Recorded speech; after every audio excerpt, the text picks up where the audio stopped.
加拿大盖房子也太慢了，这楼都盖了6年了才开始入住，低楼层的人都已经住进来半年了，高楼层还没装修完呢。每天早上7点，外面的工人就开始动工了，上班不设闹钟都不用怕迟到。加拿大的建筑项目简直就是个耐心考验大赛，一开始要先经过一连串像考古挖掘一样的审批流程，比如土地使用、设计审查、环境影响评估之类的，再加上这边劳动力严重短缺的问题。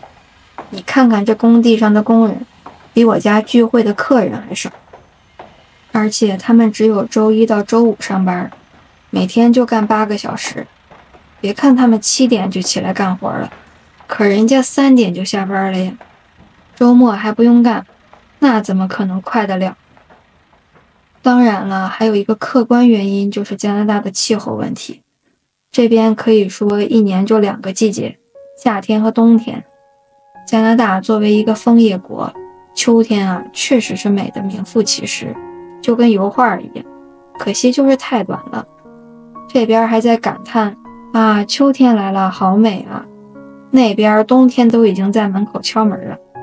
枫叶从开始红到落下也就几周的时间，转眼就变成冬天了，连个过渡都没有。有时候11月就开始下雪了，一下就是半年。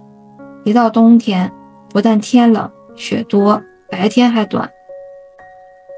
每年11月初进入冬令时，时钟就要向后调1个小时，下午4点左右天就黑了，户外的工作进度自然就只能放缓，毕竟谁愿意在黑夜里拧螺丝呢？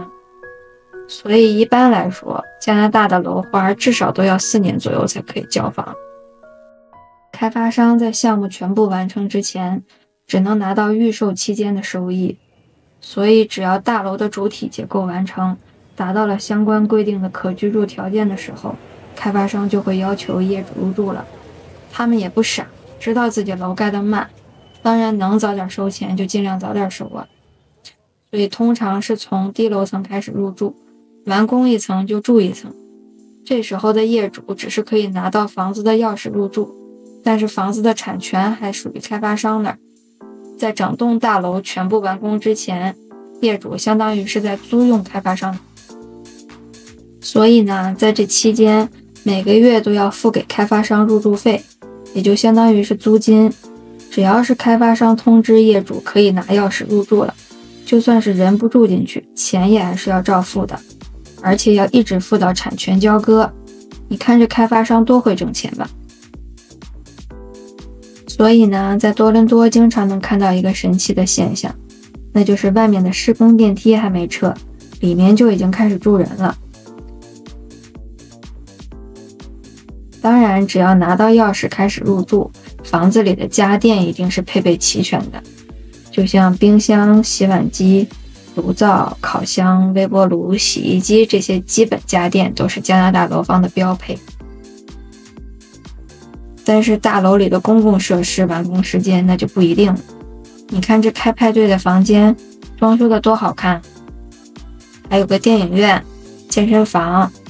但你要说想来个冬泳吧，这游泳池现在还是个大坑呢。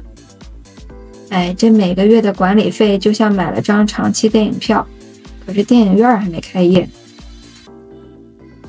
这种交房方式啊，有利有弊。对于急着搬新家的人来说，那是方便的，但是如果是买来投资的话，那可就要好好算算账了。那么你愿意在多伦多买楼花吗？